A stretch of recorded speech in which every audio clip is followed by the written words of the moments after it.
fact, only 3 days are left for the grand celebration of the incarnation of our Lord Jesus. Let us bring joy to God's heart by praising, worshiping, and glorifying Him. The psalmist proclaims, "Praise the Lord. Praise the Lord from the heavens. Praise Him in the highest. Praise Him, all His angels. Praise Him, all His hosts." Brothers and sisters, let's honor God's presence with our loudest clap of praise.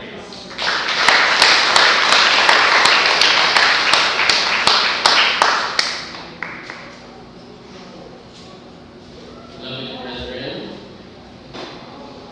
while Elder is playing blue music, and as we prepare our hearts to worship, let us think about the abiding joy we have in our Lord Jesus. Our joy that reminds us of the shepherd's heart when the angel announced our Lord Jesus' birth, declaring good news to all people. Fear not, for behold, I bring you good news of great joy that will be for all the people, for both to stand. On this season of Advent, may we reflect on the love and sacrifice of our Lord Jesus, that He left His kingly throne and with God's abounding grace repaired our sin-damaged lives and restored our peace with the Creator. Let us prepare to receive the love more fully, remembering that Christmas is ultimately a celebration of God's immense love for us. As we worship this morning, may we hold close the miracle of our Lord Jesus' birth and the light He brings to our life. May we carry His light and His love forward, letting it shine brightly in our hearts and in our community as well.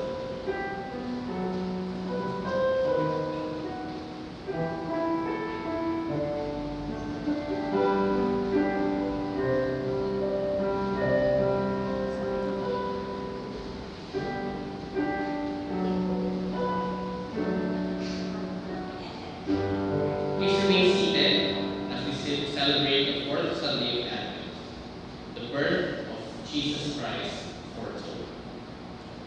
This Sunday marks the last Lord's Day in the 4-week Advent season. With increasing joy, we prepare ourselves for the celebration of the birthday of our Lord Jesus Christ.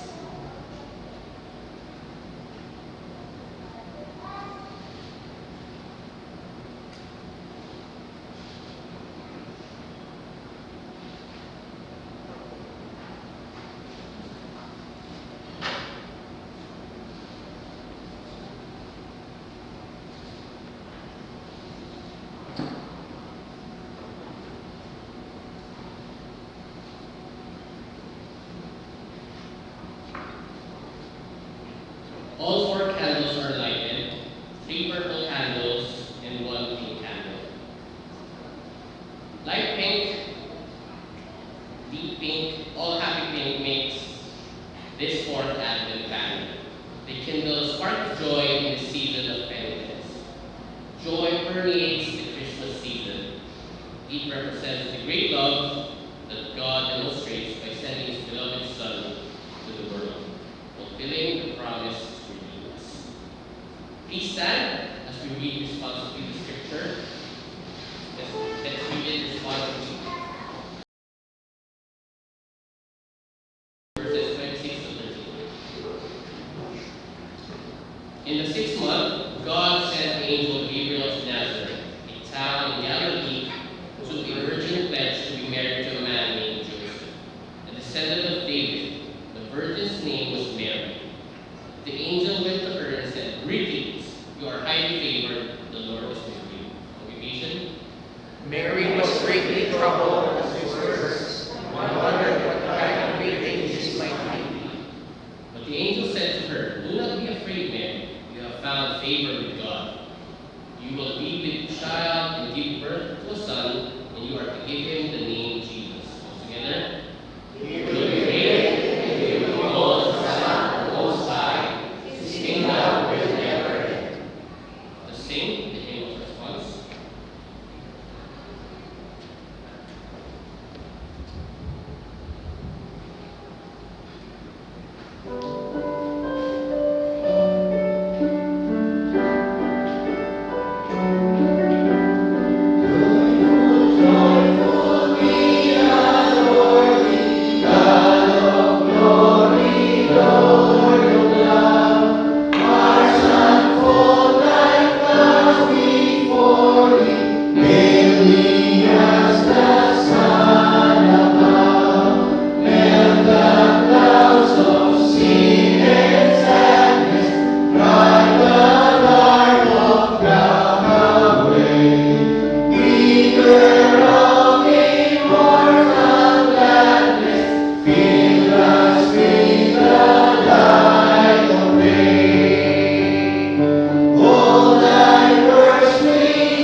With one voice, let us read the call to worship, taken from the book of Psalm 145, verses 1 to 32.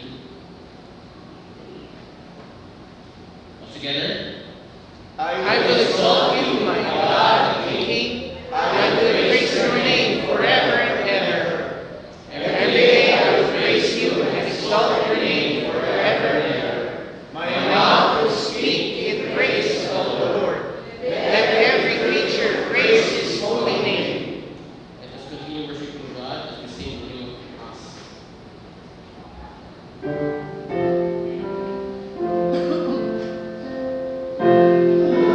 Oh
when I acknowledged my sin to you and did not cover up my iniquity. I said, I will confess my transgression to the Lord, and you forgave the guilt of sin. Lord, we give you thanks for your faithfulness, for you are always ready to forgive. You have promised that as it is written in your word, that when we acknowledge our sins before you, you are faithful to forgive and cleanse us from all our unrighteousness. How great is your mercy, and how boundless is your love for us. Yet we confess before you, O Lord, that we have not always walked in the light of your truth. We have held on to our secrets and our hidden sins, thinking we could carry them alone. We have failed to turn to you, and in our silence we have suffered. Forgive us, O God, for we have fallen short of your glory. We bring our sins before you now, and in the stillness of this moment, we ask for your forgiveness. Cleanse us from all our iniquities and restore to us the joy of your salvation.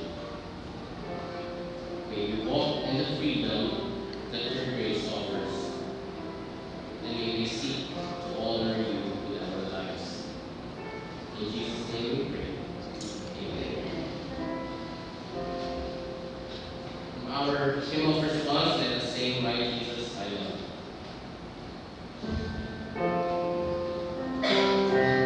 Let us all stand.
Let us all be seated.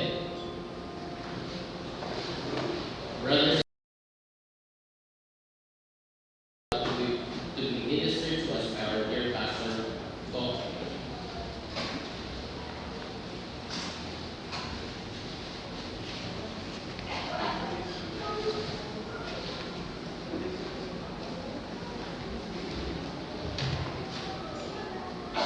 Sa pong mapagpalang araw sa inyong lahat mga kapatid, sa pong maligayang ikaapat na linggo ng Advent, dahil nga po tayo po ay piliwang sa nalalapit pong Paskuhan, we will be taking a break from our sermon series titled Confronting Conflicts, and focus on a much more timely message. We will be focusing on the passage found in Luke chapter 2, verse 8 to 20. And our message for today is entitled The Good News That Christmas Brings. And for this part, I would just like to invite each and every one of you to please rise as we read. We will be reading the second half of our passage, starting in Luke chapter 2, verse 15. In Luke chapter 2, verse 15, it reads, "When the angel had left them and gone into heaven, the shepherds said to one another, 'Let's go to Bethlehem and see this thing that happened, which was seen.' So they hurried off and found Mary and Joseph and the baby who was lying in the manger. When they had seen him, they spread the word concerning what had been told to them about this child.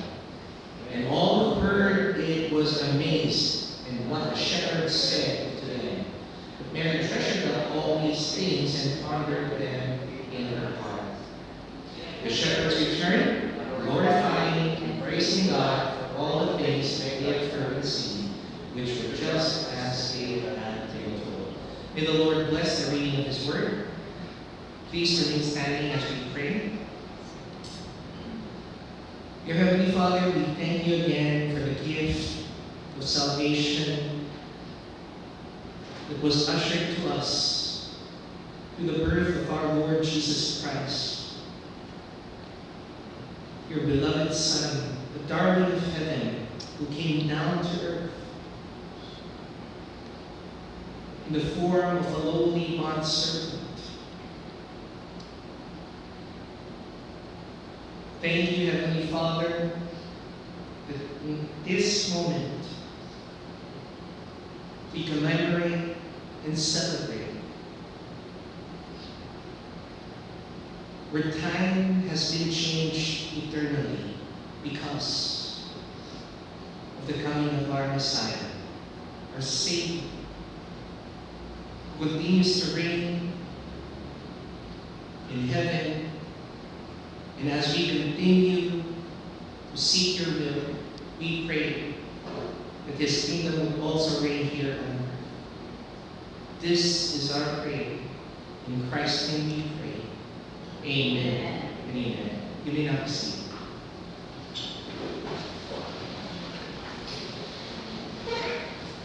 Usually po kapag Kapaskuhan, marami po sa atin ang masaya.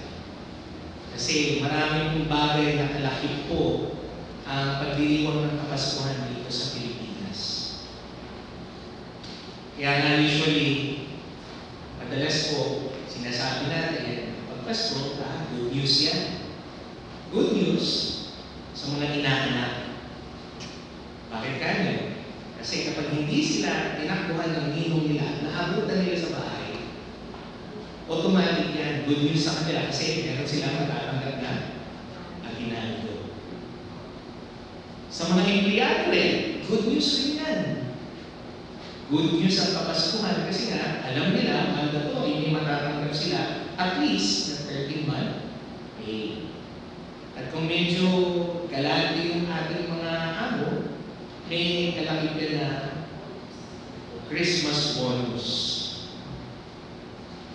Ngayon din, usually, good news rin yan para sa mga kaanak natin, mga kaibigan natin, na mayroong pang-exchange gift. Ika nga hindi tayo mapag-iiwanan kapag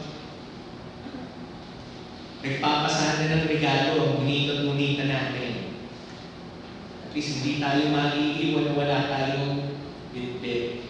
At kailan, kapag nakita na natin ang nihanda ang Noche Buena sa pagkainan, sa bisperas ng Pasko, ay good news yan.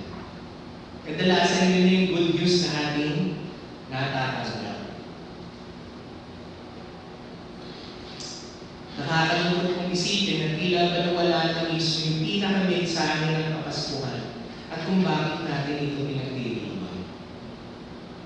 Gayun din, nakakalungkot din kong isipin na ang Christmas ay tila ba nauuso na rin kong i-celebrate sa mga bansa na parang nung una hindi po parang ipagdiwang itong Christian celebration na ito, pinagdidiwang na rin po nila. Biluin mo sa kayo makakita, no? Na may mga Santa Claus sa mga mall, may mga malalaki nagtataas ng mga Christmas tree sa mga hotel, at ganyan may mga holiday treats sa mga supermarket ng mga syudad,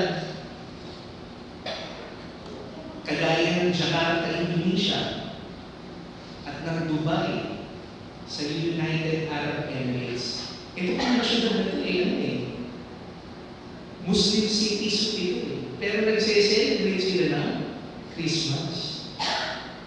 Kung makikita niyo po dito sa mga pictures, makikita niyo yung mga Arabo at yung mga Muslim, talagang makikipag-picture pa kay Santa Claus. Diba? Pero nakakalungkot kong isipin, ito rin po mga syudad na ito, syudad po na kung saan nagpapataw ng mga mabibigat na restriction. At kung minsan nga po, binaban pa nila ang Christians to openly worship in public and to share their faith. So makikita natin na tunay nga na ang mundong ito, gustong tanggapin yung good times lang na dulot ng pagse-celebrate ng Pasko, pero ayaw nilang tanggapin mismo yung good news. Ano nga ba kasi yung good news? Na dulot po ng Pasko. Well, kung babalikan po natin sa Luke chapter 2 verse 10, makikita po natin na yung magandang balita na ito ay ipinahayag ng isang anghel sa mga pastol na nagpapaskol sa kapatagan po ng Jerusalem. Sabi po sa Luke chapter 2 verse 10, but the angel said to them, do not be afraid. I will bring you good news that will cause great joy for all the people.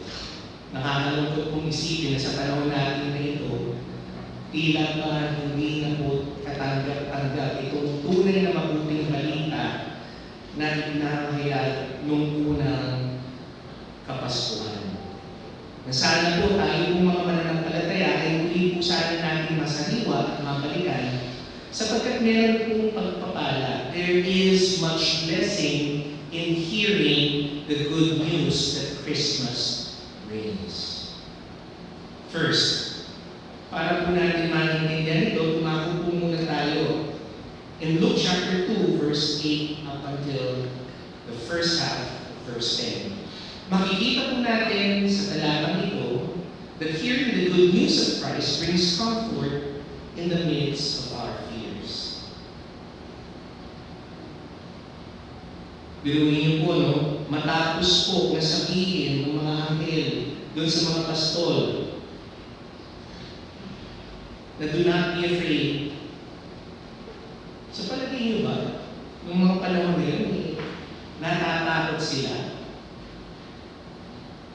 Well, kitang-kita naman po in verse 9 na bago po nila panggitin yung mabuting balita sa mga pastol, tila ba sila yung takot? Bakit kaya? Kasi ikaw ba naman, pakitaan ka ng hindi lang isa, kundi a host of angels. Yung term na host po dito it's a military term. Ibig sabihin, ito pong mga nagpakitang anghel sa mga pastol, mga anghel na pandigma ng ating Panginoon. They were ready to go to battle. But here, they became not warriors, but heralds of the good news. Pamalita po sila, mensahero sila ng mabuting balita. Nakakatawa kong isipin na kanilang unang binanggit sa mga pastol ay yung katagang, huwag kayo matakot. Do not be afraid. Marami po kasi sa atin, sa panahon natin ngayon, tila ba nangunguna po sa atin, pinangungunahan tayo ng takot. Well, natural po yan sa tao. It is quite natural. Kasi marami tayong alalahanin sa buhay. Yung mga young people natin, yung mga youth natin, marami silang mga concerns regarding sa kanilang future. Tayo naman, ang mga adults na, mga young adults, ganun din tayo habang tayo patuloy na tumatanda, dumarami ang ating responsibilidad. Kaya kung tutustusin, marami tayong mga bagay na kinatatakutan sa buhay. Natural po yan, pagkat yun po ika nga nakapilit na sa ating pagkatao. Pero paalala po sa atin ng ating Panginoon, in Hebrews chapter 2 verse 14 to 15, sinabi po doon, since the children have flesh and blood, He too shared in their humanity. Dito pinapaalala po sa atin ng may akda ng Hebrews. Yung pinakadahilan kung bakit raw po nagkatawang tao si Jesus. That by His death, He might break the power of Him who holds the power of death. And that is the devil. Verse 15 also says, and free those who all their lives were held in slavery by their fear of death. Let's face it po mga kapatid, the ultimate fear of every mortal man is death. But we are reminded by the author of Hebrews that it is already been won by our Lord Jesus Christ. So yung mga inaalala natin, yung mga kinakatakutan natin sa buhay, kung tutustusin, magkatiting lamang yan kumpara sa tunay na takot na dulot ng kamatayan. Kung ang kamatayan ay tinapinan ng ating Panginoon, ano pa ba ang dapat natin ikatakot sa buhay? Biro ba? Sasabihin sa akin, Pastor, tunay na nagbuki na ang ating Panginoon, pero siyempre, ito pa rin talaga yung araw-araw kinakarap. Hindi mo alam, Pastor, yung pinagdadaanan namin sa buhay. Mga sabihin mo sa akin, Pastor, mas okay pa nga mamatay. Kaya sa araw-araw ko kung harapin yung mga problema ko sa buhay. Nagtunay na, hindi ko po alam ang pinagdadaanan ng bawat isa po sa akin. Marami po sa atin, nasaktan na sa buhay dahil sinaktan tayo ng taong malapit sa atin, pinagkatiwalaan natin. Marami sa inyo, nagtatago na, hindi lang sa mga inaanak ng pastor, kundi sa mga kumbay, nagtatago na po sa home credit, nagtatago na po, hindi na sinasagot yung cellphone kapag tumatawag na po yung mga bangko na nag-remind na dapat nila pong hulugan yung inyong mga utang.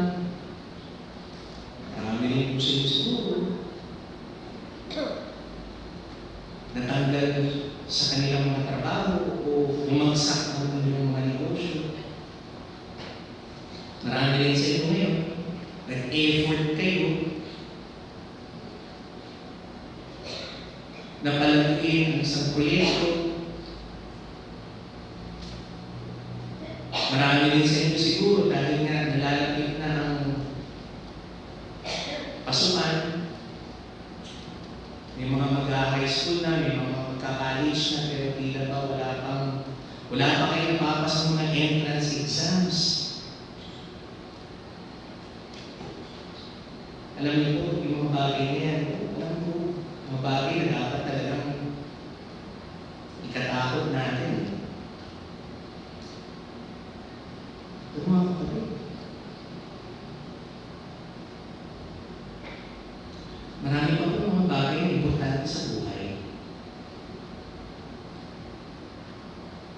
Kaya nga po, paalala natin sa inyo po na tumanggap na sa ating Panginoong Kristo. Alam niyo yung makaalpas kayo mula sa kaparusahan ng inyong mga kasalanan at nakatanggap ng kaligtasan mula sa ating Panginoong Kristo. Enough na po yun eh, kung tutusin na.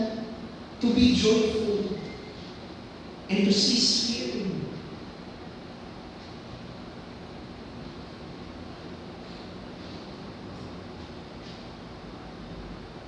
Ika nga po, yung mga bagay na natatanggap po natin doon, mali-mali na nga lang doon, kumpara sa problema na kung ikaw ay walang Kristo sa buhay mo.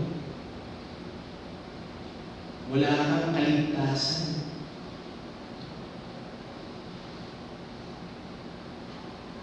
Gayunpaman, paalala pa rin po sa atin ng ating Panginoon, kahit na anuman po yung kinatatakot natin sa buhay. Tinaalalahanan po tayo ng Epistle Pedro in 1 Peter chapter 5 verse 6 to 7. He reminded us to humble ourselves, therefore under God's mighty hand that He may lift us up in due time. Cast all your cares, cast all your anxieties, cast all your fears on Him because He cares for you. Yan ang nagandaan ng katuwang kang Panginoon sa buhay mo, mga kapatid. Yan ang advantage natin. Meron tayong malalapitan ng katakbuhan. Totoo, nakakatakot ang buhay. Pero nandiyan ang Panginoon natin.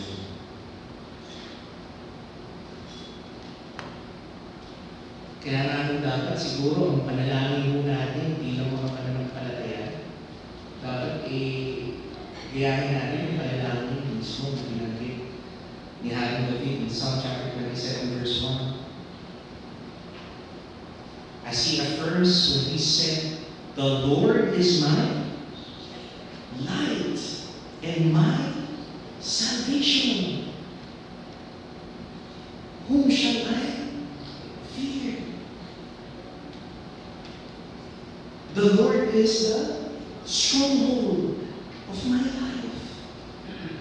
On whom shall I be afraid?" Diba? Nakakatawa po yun. Nakakagaan po ng loob na maisip po natin na kahit kaano kabigat ang hinaharap natin problema at kahit na po sa kalagitnaan ng ating tao, nahalan pa rin po siya. Kaya wala po sa isa yung matakot eh, kapag may Panginoon pa sa piling mo.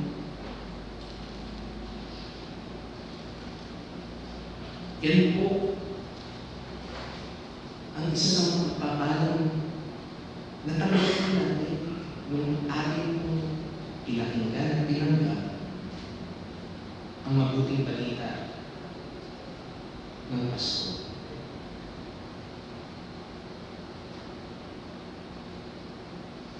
Aside from the comfort that the good news that Christmas brings, it is also said in Luke chapter 2 verse 10, in the last part, and also in verse 11, that the good news of Christmas brings joy in the midst of our sorrows. So pansinin po yung pangalawang bagay na sinabi po ng mga anghel dun sa mga pastol. Sabi po nila, I bring you good news that will cause great joy for all the people. So tandaan po natin, marami po kasi sa atin siguro. Madalas nahanap po natin ang kaligayahan sa buhay sa mga panandaliang bagay lang eh. Nakita nyo na. Minsan, pag nadidilig, pwede natin. Hindi mo na ma-spell yung buhay. Marami ng mga empleyado, nagdaan na, nagkakamot na ng ulo. Naglalakas loob ng pumunta sa loob ng opisina ng kanilang amo. Para ulitin sila, kaya wala, mas kaya may kanta ka nun eh. May kanta yung ages eh. Di ba? Kabisado nyo ha? Mukhang nakakanta nilang lagi doon.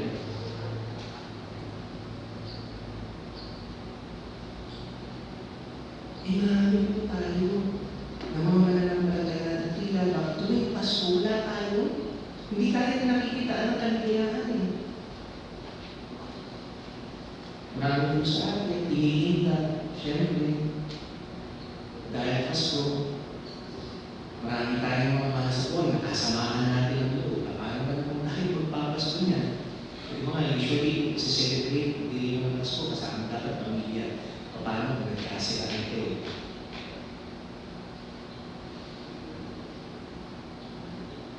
Paano kung magsiselebrate rin ng Pasko kung hindi na kayo ulang sa pamilya, ulang ka pa sa pera? Buong taon, nag-i-struggle ka.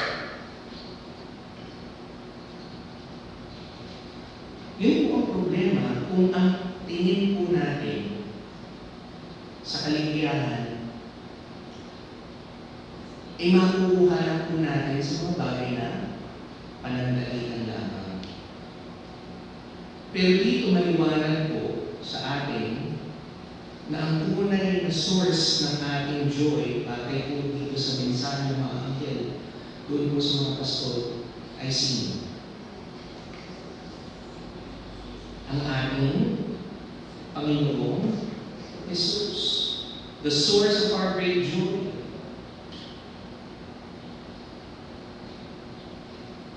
The good news that will cause great joy for all people today in the town of David, a Savior, has been born to you. Kaya nga po nakakalungkot na naging commercialized na ang kapiliwang ng Pasko. Dinikit na po natin ang materialism sa Pasko. Pero hindi po mga kapatid, ang tunay na kaligayahan po natin ay ang ating Panginoong Jesus na dumating dito sa mundong ito para magligtas.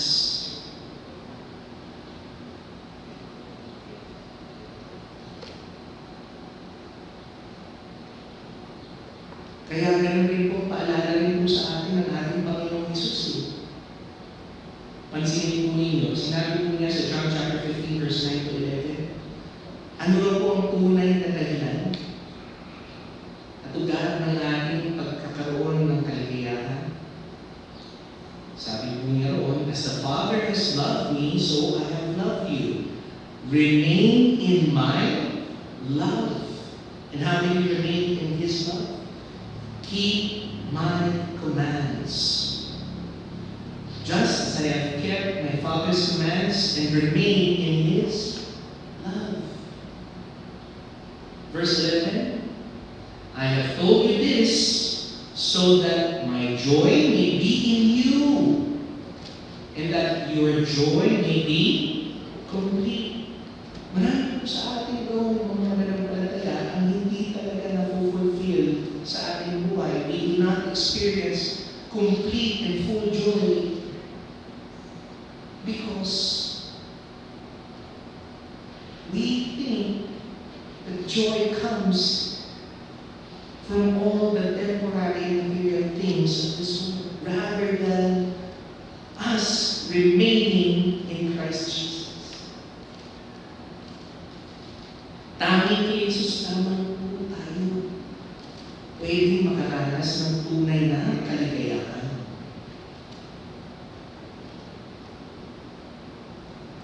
Pansinin po ninyo mga kapatid, kapag meron tayong kaligayahan na sinasabi ng ating Panginoon, kapag nakikipisan daw tayo sa Kanya, patuloy na sumusunod.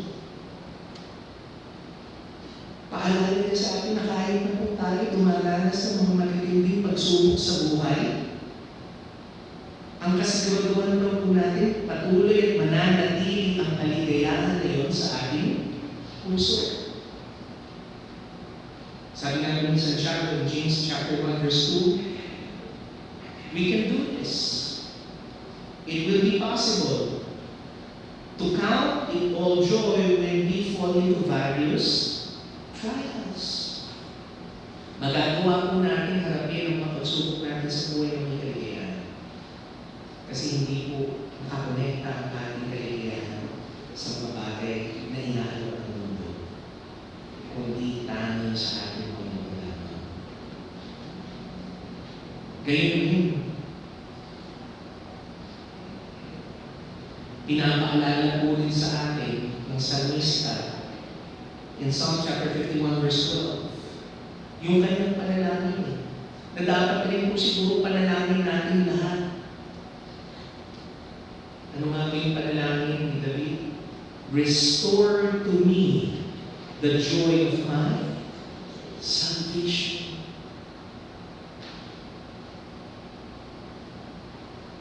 So ito'y paalala po sa atin na hindi po nawawala ang kaligtasan. Pero, kapag hindi po tayo konektado kay Kristo, nawawala po yung kaligayahan. Kaya dapat mainam rin po natin ipanalangin po sa tuwing nawawala tayo.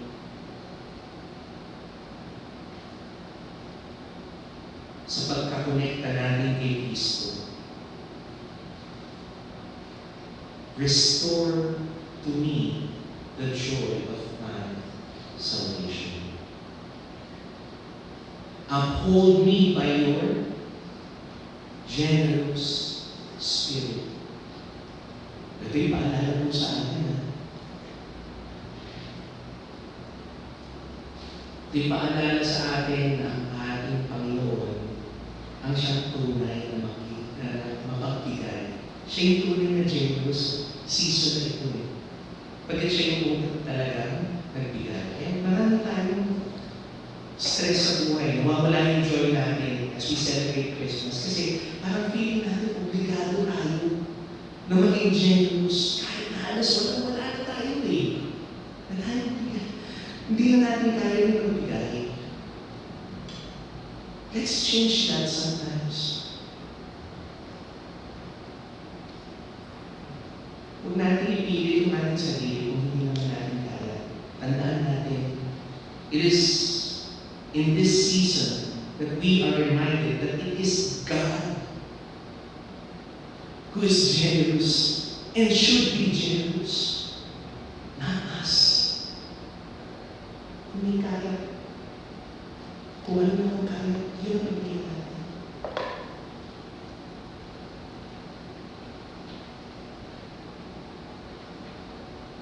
Hindi po ang Kapaskuhan po ay hindi po celebration ng kung ano ang pwede natin ipagkaloob sa iba. Ang Kapaskuhan po ay paggunita po natin sa pagbibigay ng Diyos para sa atin. And lastly, we are also reminded that when we hear the good news,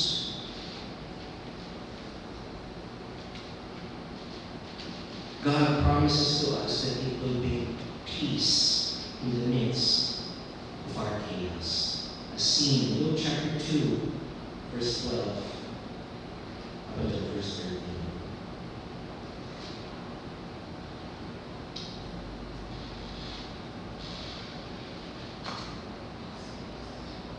Nakakatuwa kong isipin dito sa unang pagkakataon kung saan nabanggit ko ang mabuting balita. Ginamit ko ng Panginoon ang isang anghel kasama ng isang lupon na heavenly host to proclaim the very essence of Christmas, that is to bring peace. Now you might say, Pastor, if the birth of Christ will usher peace on earth, why is it up until now, from the time that Jesus came into this world, up until the present day, parang wala pa rin kapayapaan sa mundo. Kung nga naman ano, nakailang gera na tayo. In the turn of the century, nakailang World War na unahin na yan. World War I, World War II, marami pang ano. Mga nangyayari ngayon ang may possibility na maaaring magkaroon pa ng World War III. So, where is the promised peace that came in the message of the angels? It was promised when Jesus was born. Ang hirap ang depensahan, mga kapatid. Kasi, peace on earth, pero ang dami ng naging gera. Nasira pa ang Jerusalem ng araw. Napilitang lumipan, maraming mga Hudyo. Na after nun talagang downhill na lahat. Puro kaguluhan, puro digmaan. So dapat mga kapatid, isipin po natin yung kapayapaan na mensahe po dito ng mga anghel ay hindi po isang kapayapaan maaari po natin gawing literal bilang pagkaunawa po na ang mga bayan ay hindi na magkakagulo. Ang mga bansa ay hindi na magkakaroon ng siguro na wala ng gera, na wala ng digmaan. Hindi po mga kapatid.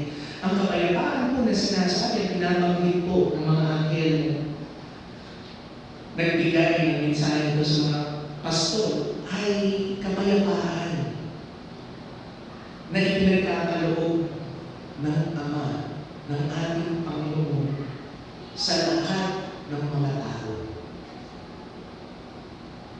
Bakit ano? Kasi tandaan po ninyo, paalala po sa ating ating Panginoon na nung hindi pa tayo nakakilala kay Kristo, anong tuloy po sa atin? Romans chapter 5 verse 10, we were considered what? God's enemies. Bigat ano? Pero dahil kay Kristo, ano raw pong nangyari? We were reconciled to Him through the death of His Son. So yun pala yung kapayapaan, yun pala yung ceasefire na sinasabi na mga anghel dito. Nagkaroon ng kapayapaan ang mundo dahil sa pagdating ni Kristo. Hindi kapayapaan mula sa digmaan ng mga bansa, kundi kapayapaan mula sa nakitintong puot ng Diyos sa buong sanlibutan. Ito lamang po ay nangyari nung namatay ang ating Panginoong Kristo para sa atin. Having been reconciled, shall we be saved through His life. At dahil po doon, pinaalala rin sa ating Apostol Pablo in Romans chapter 8 verse 1 that we are now, what? We are now no longer enemies, and there is no more condemnation for those who are in Christ Jesus. So tunay na kung may kapayapaan sa mundo nung dumating si Kristo, yes. Pero kapayapaan ito mula sa puot ng Diyos, sa pusang katauhan. At gayon rin mga kapatid, yung kapayapaan rin na ito ay nag-i-extend lalo doon sa mga tumanggap ng mensahe ng unang kapaskuhan. Doon sa mga tumanggap sa ating Panginoon ng may pananampalataya. Sabi nga po sa Hebrews chapter 11 verse 6, without faith it is impossible to please God. Because anyone who comes to Him must believe that He exists and that He rewards those who earnestly seek Him.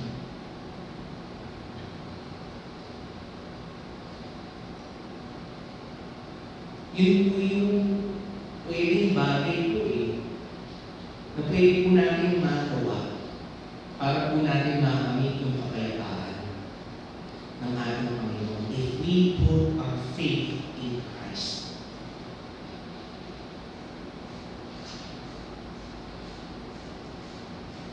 At kung kayo nga po ay tunay na tumanggap sa ating Panginoon at nanampalataya sa Kanya, iba yung kapayapaan din po ang Kanyang ipinagkakaloob sa atin.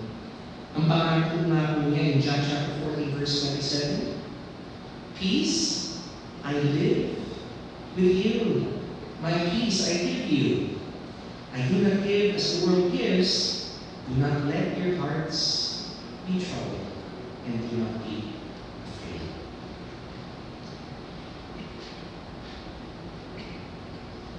Yung pong kapayapaan mo, mga kapatid, ay inaalok po ng Panginoon sa mga taong tumanggap sa Kanya. Sa mga taong nanampalataya kay Kristo bilang kanilang Panginoon at Kapagligtas.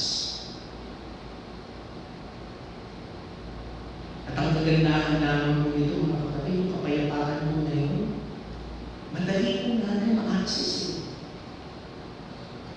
Paalala lang po sa akin ni Pablo, it is just one prayer away. Sabi nga po sa Philippians chapter 4 verse 6, "Do not be anxious about anything, but in every situation by prayer and petition, with thanksgiving, present your request to God." And it doesn't stop there. In verse 7, what will be the result if you do that? "And the peace of God, which transcends all understanding, will guard your hearts and your minds in Christ Jesus."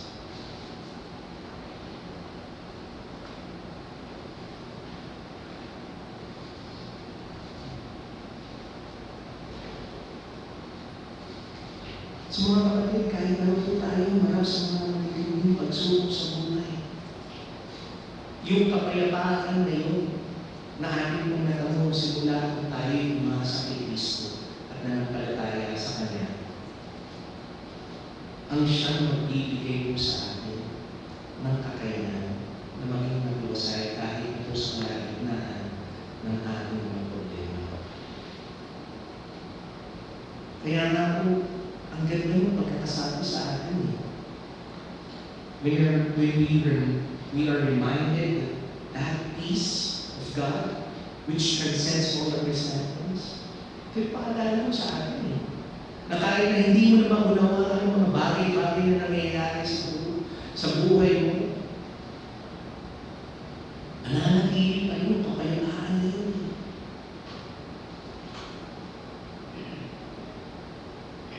Kaya nga po maraming mga hindi na nanampalataya, maraming mga non-believers, minsan nagtataka sa mga Christians. Sabi, nagagawa ko bang umiti? Nagagawa ko bang tumawa? Nagagawa ko bang maging masaya? Parang di na ako kayapa ka pa. Ikaw tutustos, yung buhay mo, mas malala. Yung mga pinagdadaanan mo, mas matikilis. Pinagdadaanan mo, pero nagagawa mo pa rin maging mapayapa. It is all because we have experienced the true message, the good news that Christmas has brought to us. So as we conclude our message for today, nakakatuwa mong isipin na yun pong mensahe ng mga anghel na nangyari po sa unang araw ng Pasko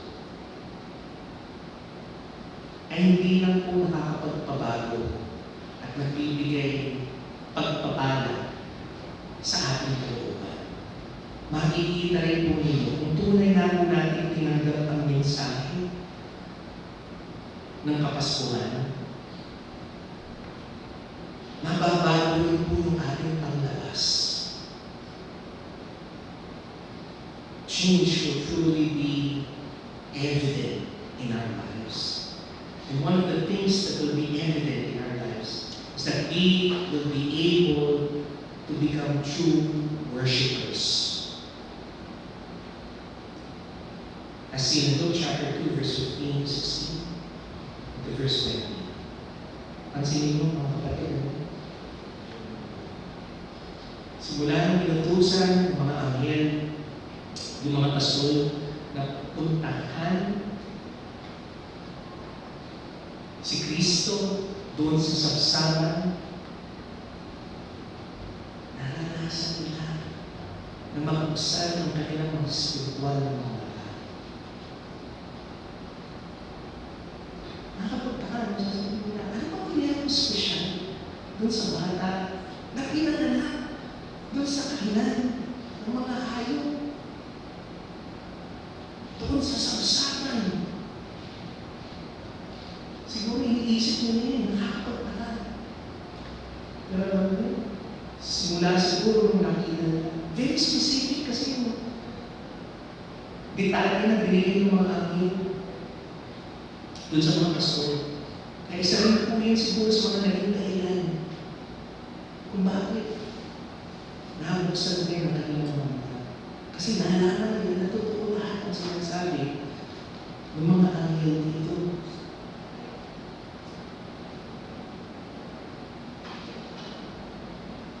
Yun ang naging resulta.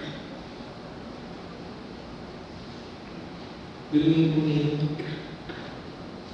In verse 20, you can see that the shepherds who were once critical, alam mo siguro, they were in doubt of the message of the angels that they heard. Pero when they experience the truth of the message, that indeed the Messiah was born, their hearts change. Their spiritual eyes, who were once blind, are now open and they can see. At ano po yung naging resulta mga kapatid? The shepherds returned, glorifying and praising God for all the things that they have heard and seen.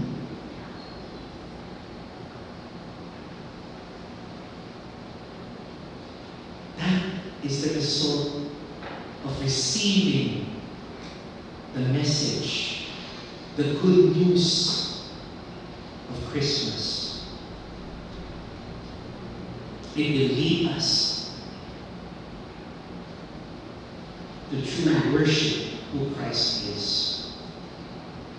Even Mary, in verse 19,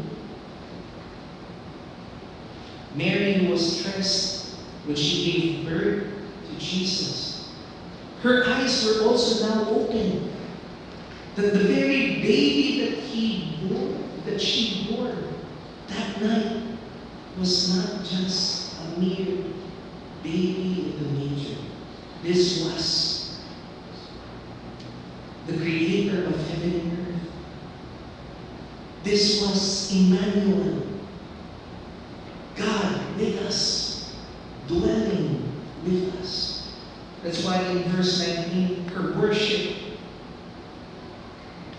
was more of a worship within. Mary treasured up all things and pondered them in her heart. So mga kapatid, nakikita po natin dito. There is both inward and outward worship because of what they had experienced when they received the message that Jesus Christ was born on that day. The creator of all things.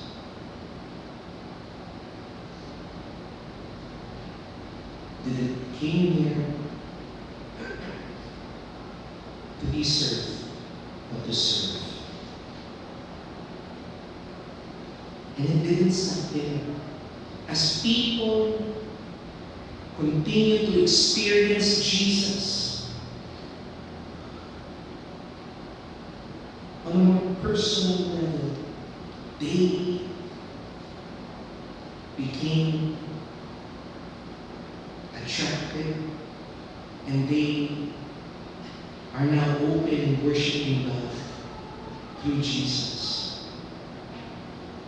In John chapter 20, verse 29, the eyes of Thomas, the doubting disciple, was open.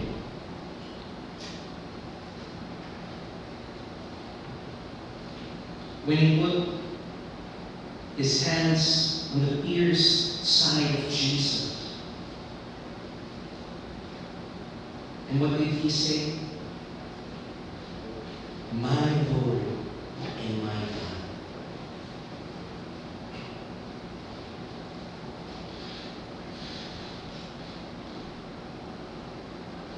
Even in Matthew chapter 14, verse 33, it was not just Thomas who recognized Jesus as God. All of the disciples who were in that boat that day, who were saved from the storm in the Sea of Galilee, worship Jesus and proclaim that truly you are the Son of God.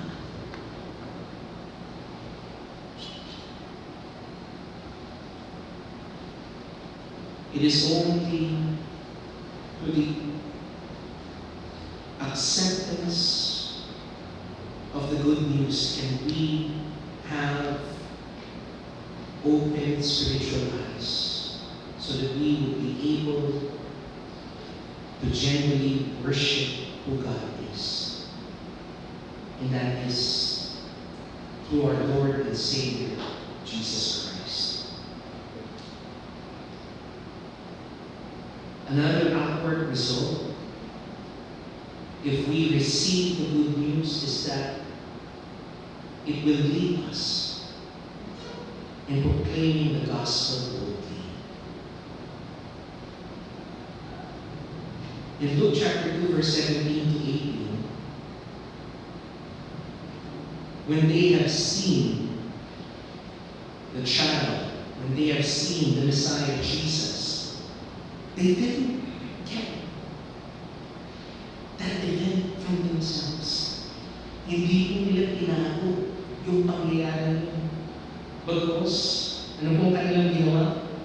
They spread the word concerning what had been told them about this child. Hindi po sila nanatiling nakatikot. Bagkus, pinamalita po nila sa lahat. Can you imagine that the first evangelists during those times, during the first Christmas, were shepherds? Hindi naman po sa pagmamali, pero yung mga shepherds during that time were looked down upon in their society. Kasi dahil nga sila shepherds, they were considered first and foremost ceremonially unclean. At madalas, they were considered untrustworthy. Kung tayo dito sa Pilipinas, meron tayong expression na kwentong barbero, kwentong kutsero. Sa Israel nung araw, meron silang kwento pastol. Kasi sila, madalas, hindi pinagkakatiwalaan dahil nga maraming pagkakataon siguro sila ay nagsisinungaling. Maraming pagkakataon na nag-uwento sila ng mga bagay-bagay na wala akong pruweba. Kaya nga po nakakatuwa akong isipin ng itong mga tao ko, this unlikely group of men were used by God to share the message, the good news of the first Christmas. And consequently, the shepherds also represents all people, just like us, who think of ourselves as lowly, who are not worthy to even share the gospel to others. Tandaan po yung mga kapatid, kung dito po sa pagkakataon ito, ginamit ng Panginoon. Ang mga pastol, na dun sa panahon na yun, hindi maaasahan. At hindi mapagkakatiwalaan, paano pa kaya?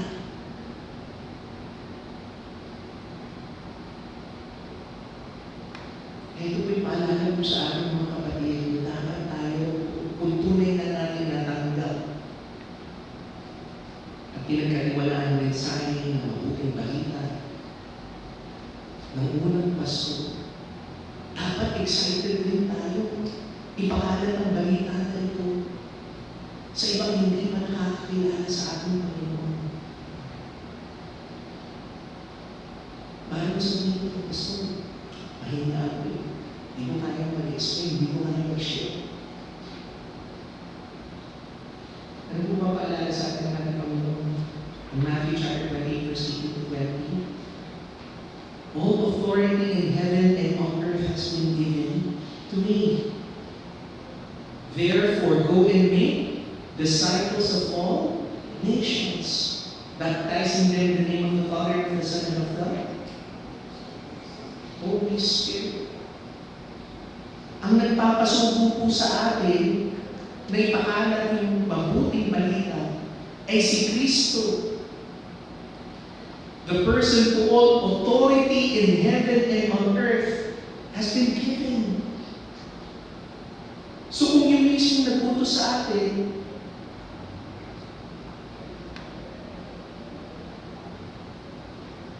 ang siyang mismo may akda ng lahat. Ang siyang nasa ating tabiin na magiging karamay natin. Hindi pa ba tayo naglalakas doon? May maaaring mabuting balita sa iyo. Kung wala ka pong yan, sana paalala sa akin, verse 20. Teaching them to obey everything that I have commanded you, and surely, hindi ka naman nag-iisip. Ano sabi niya? I am with you always to the very end of the age. Our confidence in sharing the gospel does not come in our experience, our expertise, and our knowledge. It comes from the wisdom in our growth and maturity if we are continually abiding in Christ.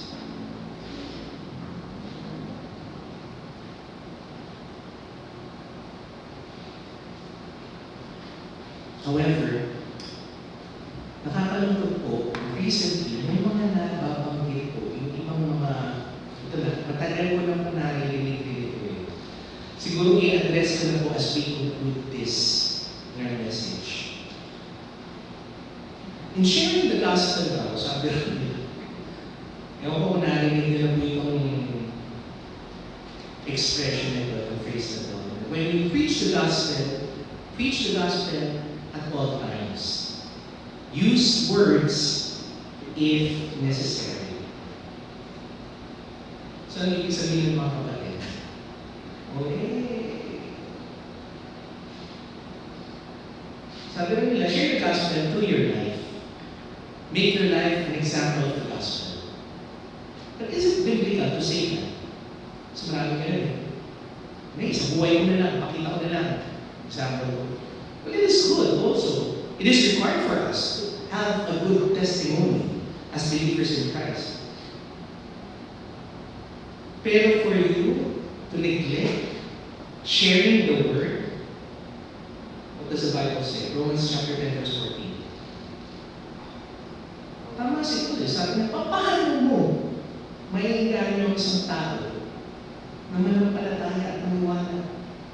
Can they call on the one they have not believed in? How can they believe in the one whom they have not heard? Paano nila sasampalatayanan ang isang gospel na hindi pa nila naririnig? And how can they hear without someone preaching it to them? Tingnan niyo po ang requirement for us to come into a saving knowledge of our Lord Jesus. Romans 10:17. Paul said, consequently, faith comes from what? Looking at your life? Hindi. Kalakip yun, mga kapatid. But they need to hear exactly what the gospel is.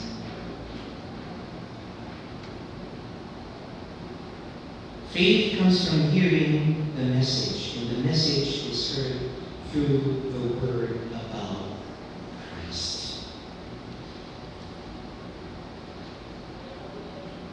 So be bold, my brothers and sisters, because indeed, if you have truly received and accepted the good news, this event, this Christmas, it would always lead us first to genuinely worship God through Christ Jesus and to boldly proclaim His gospel to others. Let us pray. Dear God, Heavenly Father, we thank you today that as Christians, as believers in Christ, we are assured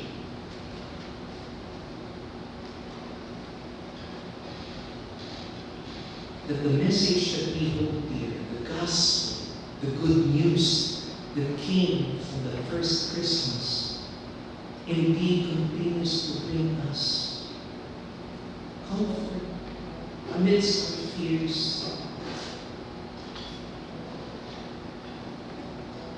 It continues to give us joy amidst our sorrows.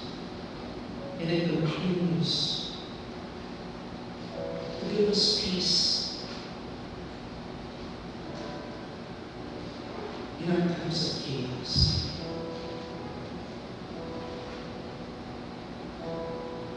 Heavenly Father, let the message of the first Christmas continue to hold dear in our lives. We also pray, dear Heavenly Father, that as believers in Christ,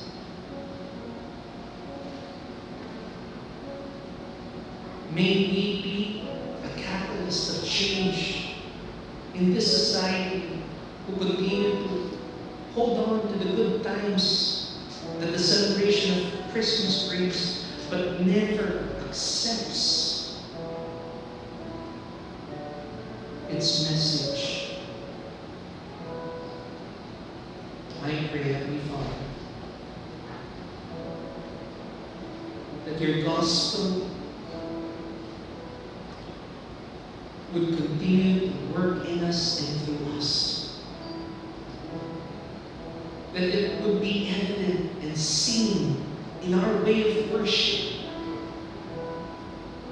in putting Christ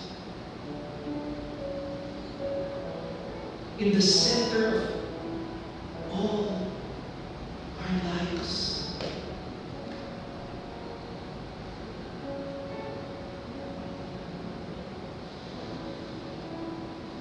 That you would also create in us a passion to share the gospel,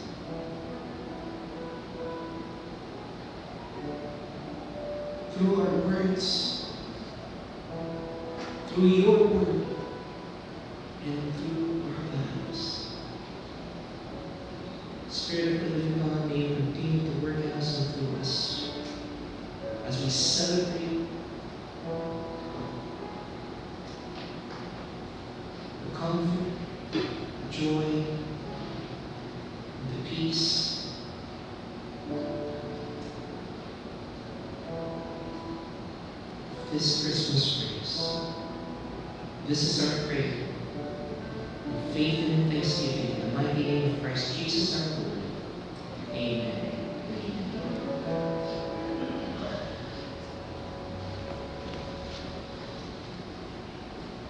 Let us all stand as we sing our national songs.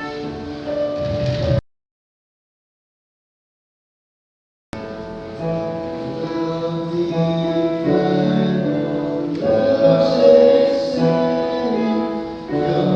of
What fields and floods, what fields and plains, repeat the sounding joy, repeat the sounding joy, repeat, repeat the sounding joy. He rules the world with truth and grace, and makes the nations prove the glories of His righteousness, and wonders of His love, and wonders of His love, and wonders of His love.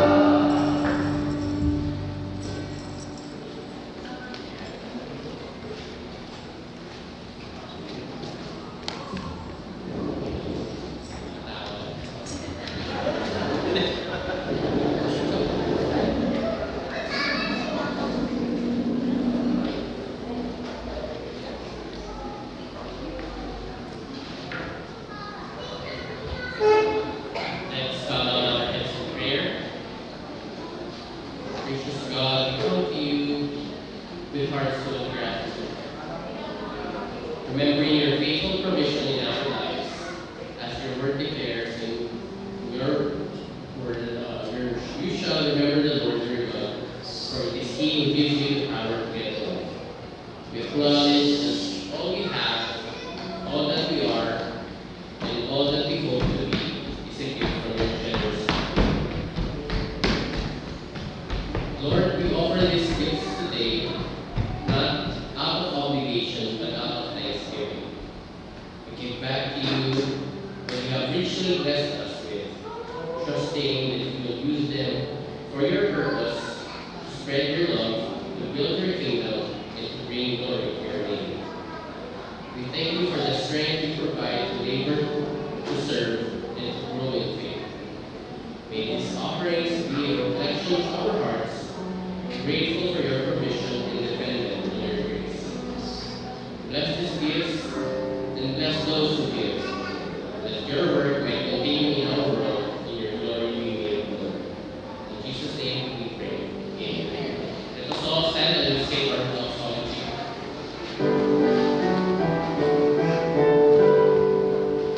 Praise God from whom all blessings flow. Praise Him, all creatures here below. Praise Him above the heavenly host. Praise Father, Son, and Holy Ghost.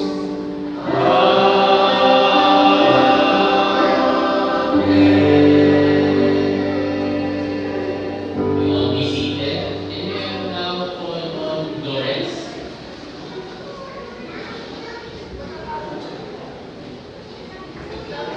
Okay.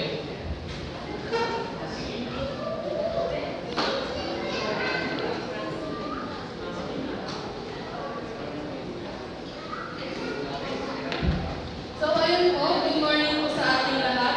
Today is the day po na makakaroon po kami mga youth para po sa ating prayer na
Kung nga rin ang problema eh. Walang pambayad ng budget.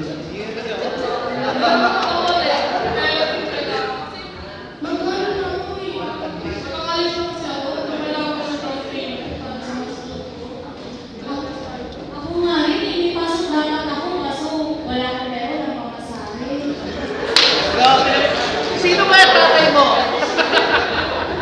Ako mahalin eh. Yung ate ko si Adeline, wala na dito. Ayaw nang mag-aral. Kasi ako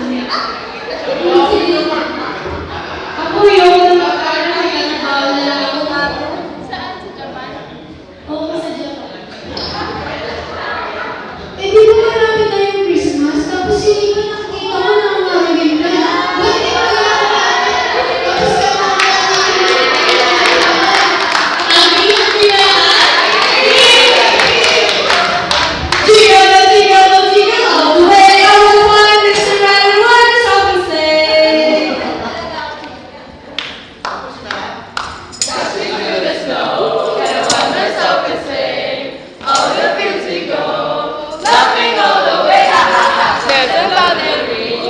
Baby's here is bright, so fun it is to ride and sing a sleigh song tonight. Hey, jingle bells, jingle all the way.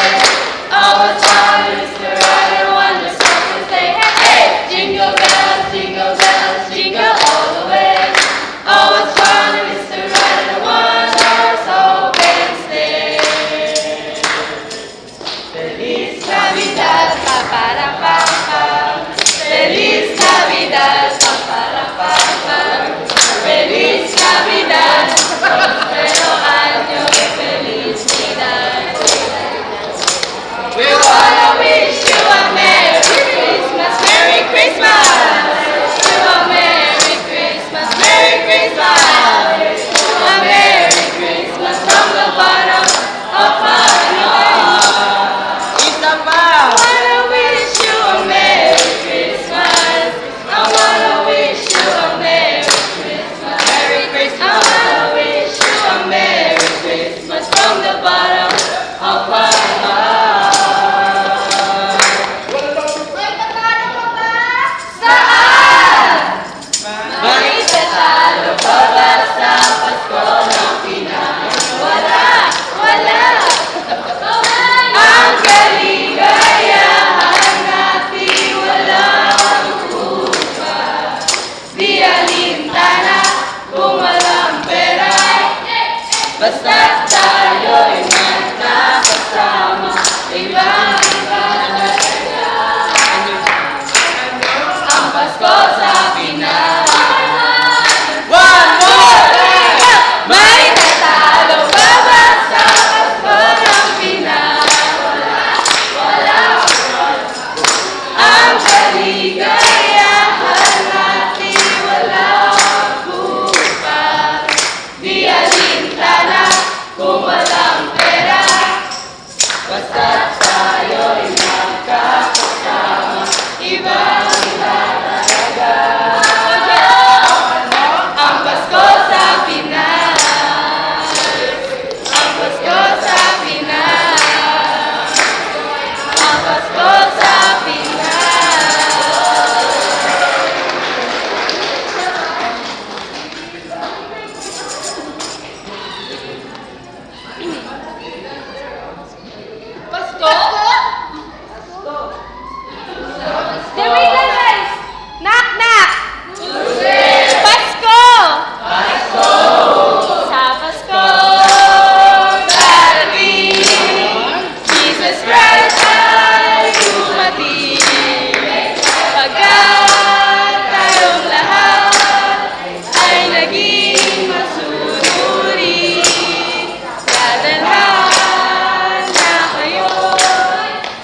marunong pala mag-take ko.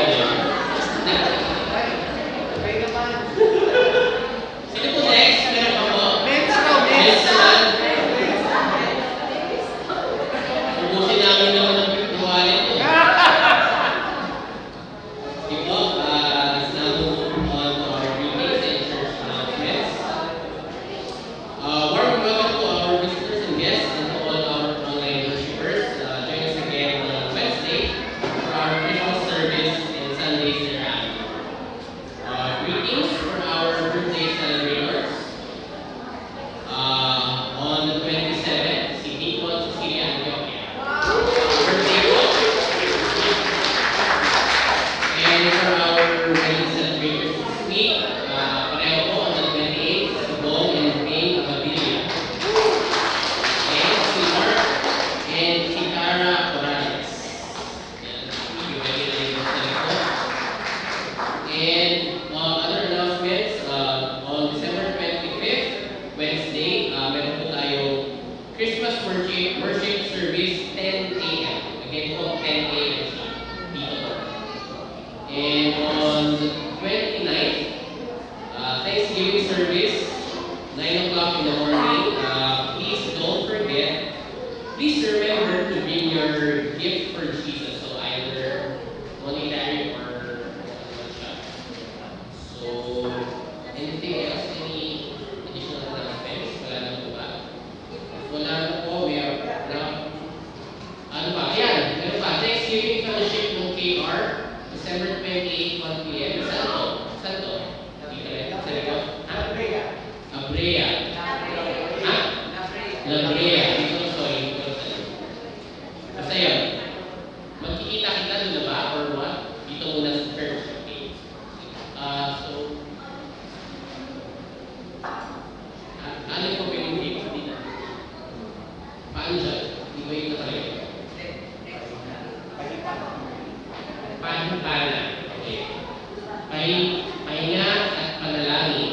So, leaders retreat on January 3 and 4 at the Gabi Life Camp. Okay yung lahat kayo dito? Or announcement lang ito? Wala na yung additional. Pahintana. Okay. So, if wala na, may now follow on Pastor Joey for our closing prayer.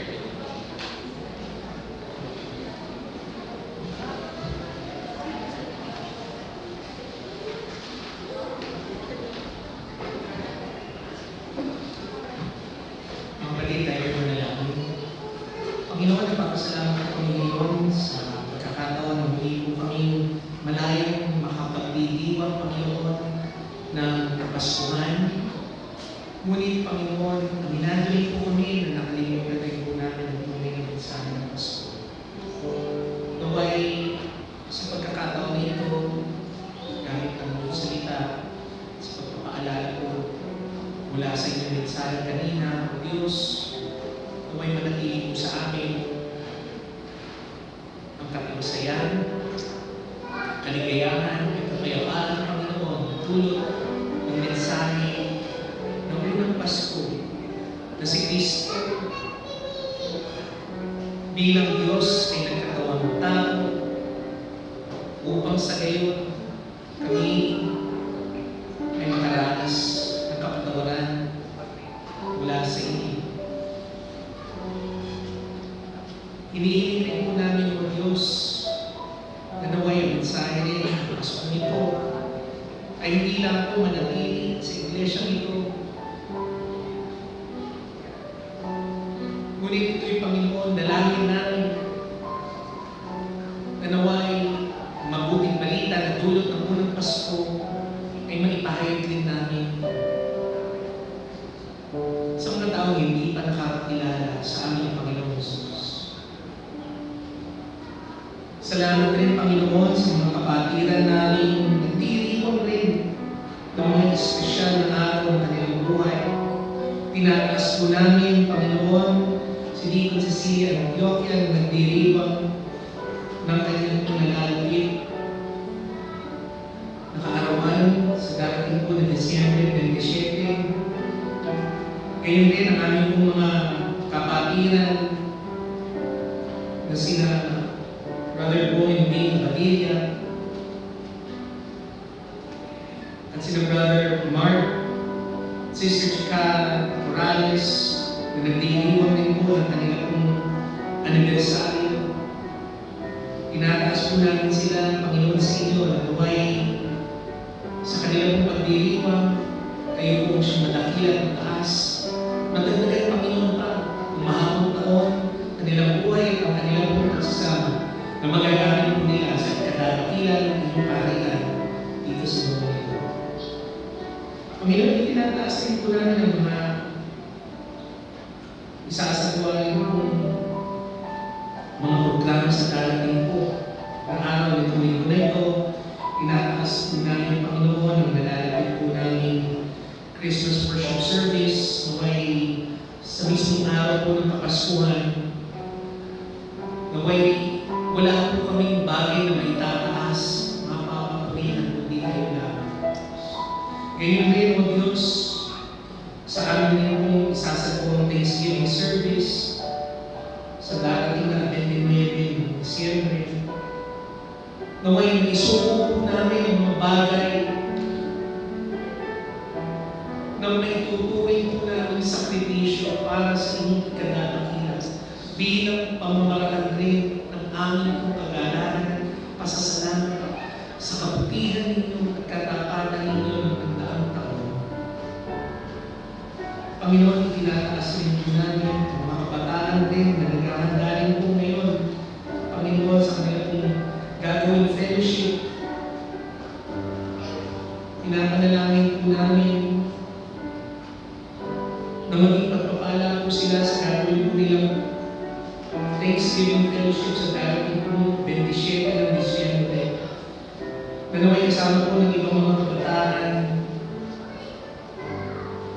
Mamutamin po sa kanila, Panginoon, ang pasasalamat sa inyong mga biyayang pinagkaloob sa kanila. At kayo rin sa isasagawa rin pong retreat sa pangunguna po ng aming CRYN, Luzon Leaders. Naway makaranas po ang aming mga kabataan ng kapahinahan. At malulog po ang kanilang mga espiritu sa pananalangin upang sa gayon magkaroon pa po sila ng lakas para ipagpatuloy pa po ang mga hamon na kakarating nila sa darating na taon na ito. Ang lahat ng ito, Diyos, ay aming pong dinudulog sa inyo sa trono ng inyong kahabagan at pagpapala. Sa ngalan ni Kristo Jesus, aming Panginoon at Tagapagligtas. Amen. Amen. Brothers and sisters in Christ, the Lord bless you, keep you. The Lord make His face shine upon you, and be gracious, and give you His everlasting peace.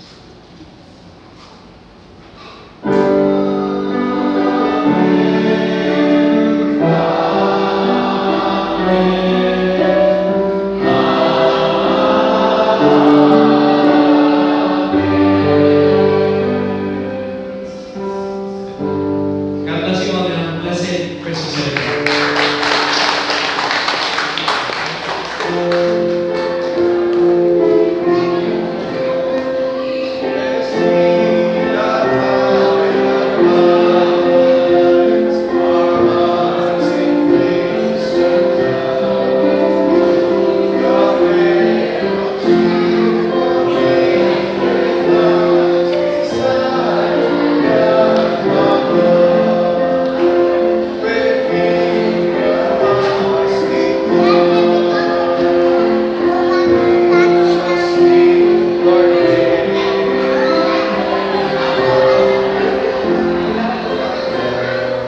Thank you.